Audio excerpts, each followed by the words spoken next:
Mga kaibigan, let's start with the reality. Ito Ayan. yun. Maraming Pilipino ang hindi pa handa sa retirement. Totoo yan, di ba, Tito Efren? Not just financially, Correct. but emotionally and mentally. Totoo yan. Napakatotoo niyan. Kasi nga, kapag nasanay ka na, di ba? Lagi sa trabaho, imagine your entire Oo, life, yun no? yun You're eh. working. Tapos isang araw biglang stop. Hindi rin medyo healthy, no? Kaya parang may kulang na. Parang, teka muna, yung routine nasira, nawala.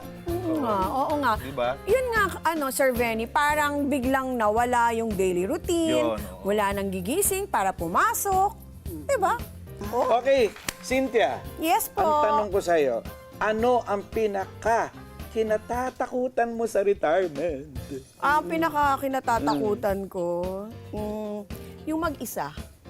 Yung maging solo sa buhay. Oo. Tapos, syempre, yung walang ipon. Kasi dapat pag nag-retire ka, Kailan talaga dapat totoo yun. may ipon ka kahit pa Parang paano. complete package. Kasi hindi ka naman parang pwedeng, Mabubuhay ka pa rin. umasa. Oo, eh. Mabuhay ka, kahit nag-stop ka na mag-work kasi ano ka pa, yung kinakain mo nung nag-work ka pa rin, kailangan mong kainin habang retired ka na. O kaya Tama. titira ka pa din, may mga bills Tsaka ka pa hindi din. naman kailangang umasa sa iba. Like, sa Yun anak na. mo, Oo, or pero sa sarili mga mo. kapatid mo, di ba? Kaya nga ito nga, no? Yun bang retirement, no? Yan ang tanong natin eh. Is it something that we prepare for or something we avoid thinking about?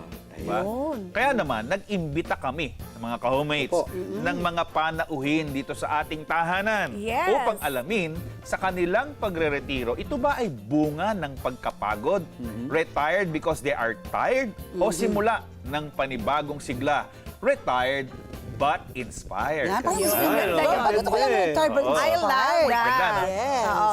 Kaya naman mga ka-homemates, ngayong araw, Yan. makakasama natin ang mga taong magbabahagi ng kanilang mga kwento. Mga kwentong magpapakita kung ano ang tunay ng kahulugan ng retirement para sa kanila. Ah. Patunay na ang pagre-retiro ay hindi katapusan, kundi isang makulay na panibagong simula. Exciting. Yes! So, with that, mga kaibigan, we begin with Mrs. Lina Rehis, who retired in November 2024 after serving at the Philippine Institute of Traditional and Alternative Health Care under the Department of Health. She is now devoted to caring for her elderly parent. Wow, Good talaga. morning po! Morning. Magandang umaga po sa lahat. Salamat po at naimbitahan ako dito sa makahulugang pag-uusap na ito. Yan. Welcome na welcome Yan. po kayo dito sa welcome ating po. ito. Yan. So ano nga, joining us also, no, Ayan. via Zoom Yun. naman ito, yan, is a retired couple, Mr. Aurelio O. Quirona and Miss Rhoda A. Garcia, Wow. former cruise ship hospitality professionals who began their careers in 1997 and Wow. retired in 2016 after years of service with Carnival Cruise Line. Cruise Line. Aurelio is known for his strong customer service and housekeeping skills, while Rhoda brings extensive supervisory and training experience, having served as assistant housekeeping manager and assistant chief housekeeper, recognized for her leadership and excellence in guest service. Ayan, good morning Hello po. po. Morning po. Ayan, welcome po Ayun sa sila. Ito ang tahanan. Sir Aurelio and Ma'am Rhoda. Yes! Also meet Mrs. Feli Publico, a 65-year-old retired plant manager who devoted 24 years to her career. Now a happy wife, proud mother of two, and loving grandmother. Of course, she embraces a meaningful life in retirement. In this episode, she shares her journey and insights on purpose and life after work. Grabe, 34 years, Yes, right? good morning 34 po, years. Mami. Morning, everyone. Thank you for having me. Thank you. Ayan. Welcome po. Welcome po. Kilalanin natin ang ating mga panauhin Ha? Ikaw na ba? magbabahagi ng kailang mga kwento. Mga kwentong sumasalamin sa tunay na kahulugan ng retirement. So let's keep the ball rolling. Yes, Eto, eto huwag na. na natin patatagalin. Para Maganda matuto yung tayo. topic Oo. natin. Let's hit it. Kung babalikan ninyo ang buong buhay ninyo, mga madam, aling version ng sarili ninyo ang ipinagmamalaki ninyo at bakit?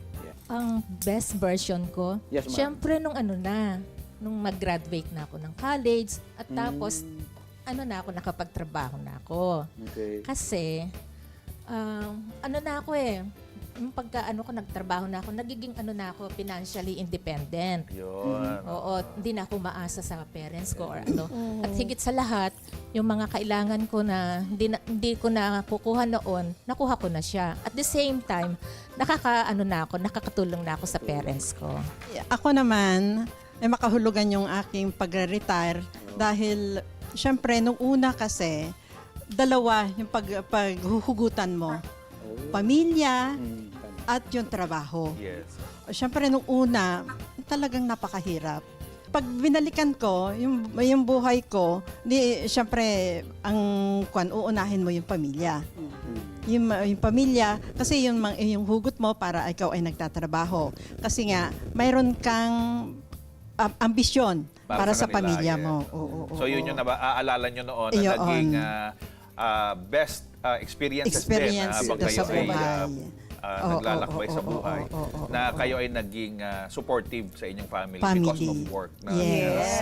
Oo. Right? Kasi wala Tanong naman yun, nagtatrabaho ka para talaga sa pamilya mo. At saka yung kinabukasan ng pamilya mo. Matanong naman natin po yung Oo, ating yung nasa ating bisita na si, sa Zoom. si Sir Aurelio tsaka si Ayan. Ma'am Roda. Roda. Ano po Ayan masasabi sila. niyo dyan?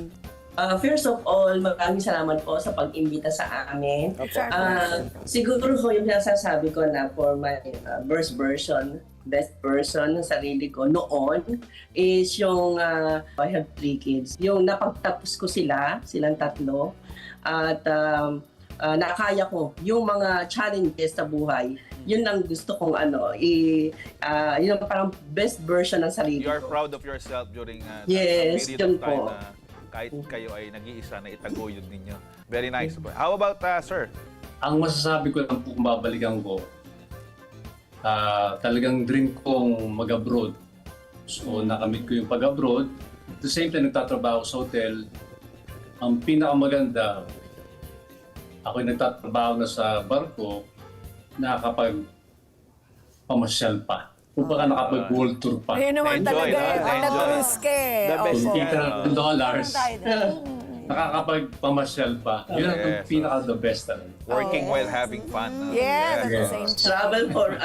Travel the world for free.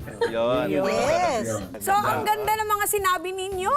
Very meaningful. Habang naglalakbay na gano'n, no, habang meron silang naaalala, merong mga pinakamahalaga din, no, saka pinakamalalaking aral na nakuha nila habang nilalakbay nga itong ating buhay before retirement. Ano po yung ma-share nyo dun sa mga yugto na pinagdaanan ninyo na pinakamalalaking aral po sa buhay? Yan. Kasi syempre, family, lagi ako napapangaralan ng magulang ko na mag-aral kang mabuti, sumunod ka sa mga namin, pinapayo namin sa'yo. Kaya yun ang naging reflection ko. Kaya naging ganito ako, naging successful ako kahit paano sa aking Nadala buhay. nadala po. Naka-center po ang aking attention sa aking mga magulang sa ngayon. Yes. Na 89 years old. Kasi ito na yung opportunity. So ito na yung panahon ko, makatikim din naman sila ng aking alaga. Nice. Yung reflection ko nga, dati nung bata pa ako, silang nagpapakain, silang nagpapaligo, sila yung mga personal. Sa ngayon, ako na yun, which is masaya ko namang ginagawa. Si Madam Feli din. Sige, Oo ano nga, pong oo nga. masasabi po ninyo? Ayun naman. Yung sacrifices na ginawa ko para sa family. Kasi yung aral nun ay yung mapagtapos mo yung mga anak mo ano yun? nang dahil sa sakripisyo Yun mo. nga Diba? Di ba napaka-laking accomplishment yon? Oo. Sa buhay ng gaya namin, ng mga magulang, yun, yung pag-aalaga sa pamilya. Mag-rewind tayo ng konti. Nung unang araw ng inyong retirement, ano ang pinaka naramdaman ninyo? Talagang nang ako'y nagsimula ng sabihin natin retired, pero hindi pa rin, semi-retired lang. Doon ko na-realize na yung pasasalamat ko na napatapos, nakapag-aaral yung mga anak namin. Pero ang paalala, dahil malayo nga kami, lagi namin pinararamdam sa kanila yung halaga ng aming pong sakripisyo. Kaya sinabi namin mag-aaral kayo ng mabuti nang hindi maranasan ng ganitong malayo sa pamilya, sakripisyo talaga, napakahirap. So Big doon lagi ang sacrifice. constant communication at the same time, pag nandito kami sa bakasyon, talagang pinagtutunan namin sila ng pansin. Kasi 2 buwan lang kami babakasyon, balik na naman kami sa barko. Ganun yan. So Every talagang year. napakahalaga ng oras Ganun yan. para sa pamilya. Sa akin, mixed emotions nung nag-retire ako. Mm-hmm. Kasi, syempre, pag nag-retire ka na, mararamdaman mo na Malungkot malungkot eh. nung una. Yun. Oo. Kasi, syempre, Samantalang iniisip ko lang, pasensya lang, naisip ko tuloy. Iniisip natin para pag-retired, masaya na. Yung pala, Hindi. gano'n. Hindi. may lungkot Hindi. talaga. hindi Depende. muna. Oo, Gandang oo. learning ano ito. ka no? talaga? Kasi, syempre, nasanay ka na nagtatrabaho. Oo. Nasanay ka na nakasalamuhan mo yung mga Yun katrabaho nga. mo. Di ba masaya pagka nandun ka sa opisina, ganyan. Pero pag nag-retire ka na, parang iisipin mo, ano ba yung susunod kong gagawin?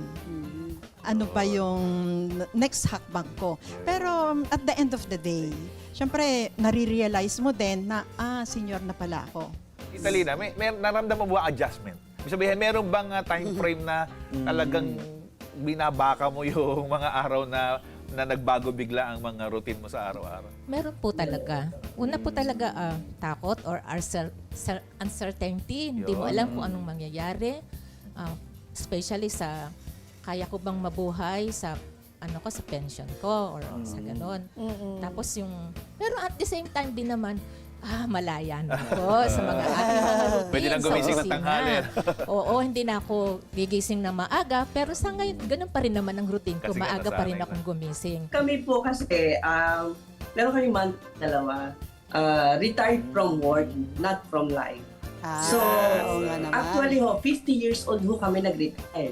From cruise ship, kailangan na namin mag-settle down talaga sa Philippines para to enjoy our family.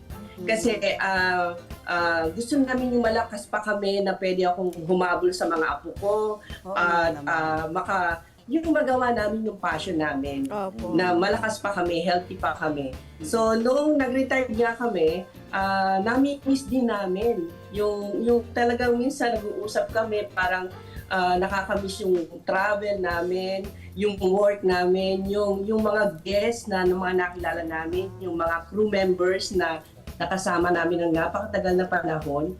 Nakakami din, kaya lang nag-focus na, parang sabi namin is kailangan talaga tayo. Doon na tayo mag-focus sa ating panibagong sa buhay kasi ang pinahalagahan ho namin ay yung aming pamilya. Katulad ko po na ang aking home parents ay may matatanda na noong nag-retired ako, wala silang kasama. Kaya multi-generational itong aming bahay dito. Nasa kabila lang po yung mother ko. Yan. Opo. Alam niyo po, ang totoo, marami talagang pinagdadaanan sa transition na yan. Hindi lang physical, kundi emotional din, di po ba? Emotional. Opo. Kaya ano yung pinaka-ikinagulat kaya ng ating mga guests, no? Noong pagkatapos ninyong mag-retire, yung hindi ninyo na talaga inaasahan na mangyayari, yung very hindi na-anticipate na, ay ganito pala, ano yung bumulaga sa inyo pagkatapos ninyong biglang mag-retire? Kasi nung hindi pa ako nag-retire, sabi ko, naku, boring. Aha. Pag-retire. Oh, yan. Tapos wala ka Yan nang talaga yan. gagawin. Ano nang gagawin mo? Pero hindi pala eh.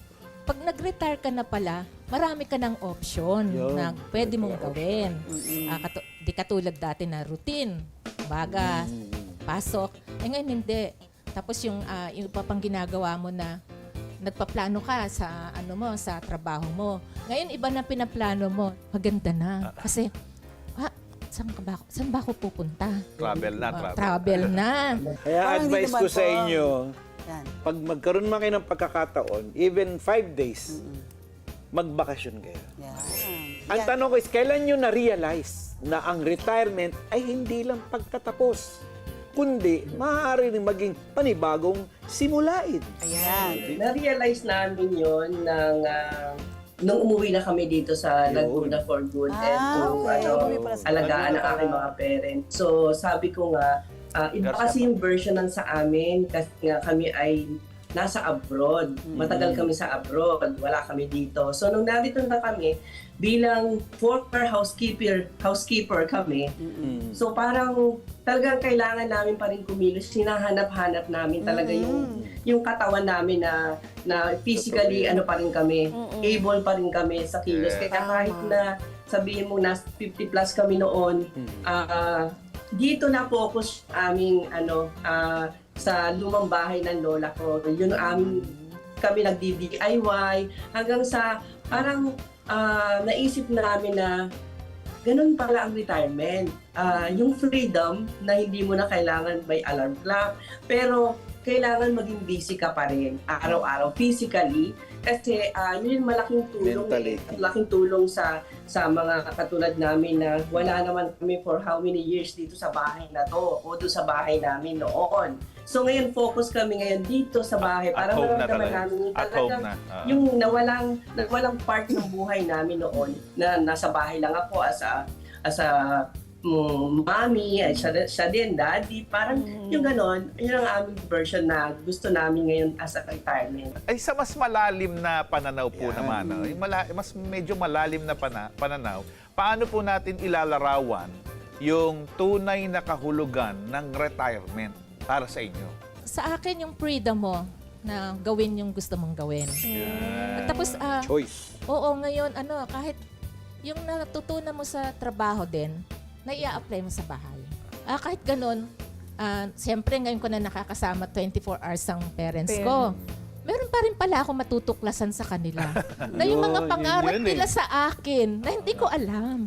So siguro yung pinaka-definition nyo ng retirement, nagkakaroon kayo ngayon ng happiness sa connection ninyo with your parents na madalang mangyari noon. Yung version ko ng retirement ay hindi lang naman yung paghahanda financially.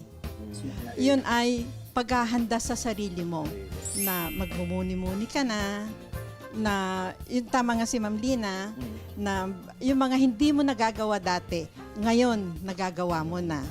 Yung mga sasama sa mga sa pamilya, di ba? More time. Yung more time quality sa pamilya. Tapos yung nga pagta-travel. Di ba? Pagka senior ka na, kailangan din natin yon, yung pagta-travel. At marami ng discount. Yun lang.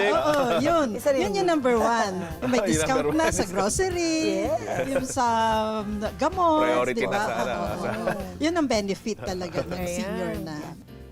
Para sa akin po, alam po natin na doon tayo patungo, talagang tatanda tayo. So ang iniisip ko talaga sa sarili namin, sa sarili ko, ay maging makabuluhan pa. Hindi pwedeng retired ka na, pero hindi.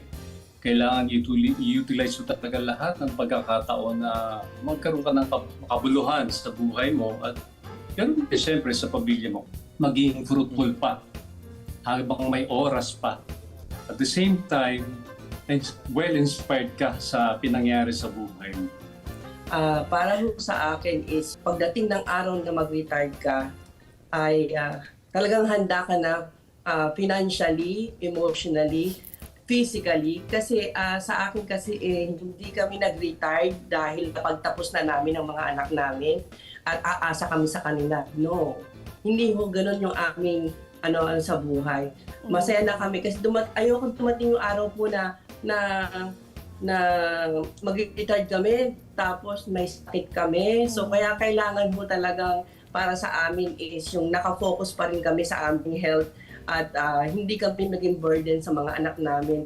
Kasi kaya nga namin sila inilagay sa gano'n at pinatapos ay para hindi nila maranasan yung naranasan namin na hirap. Ayun. Napakaganda ng inyong mga kwento. Tunay ngang ang retirement ay hindi lamang pagtatapos, kundi isang makulay na panibagong yugto ng buhay.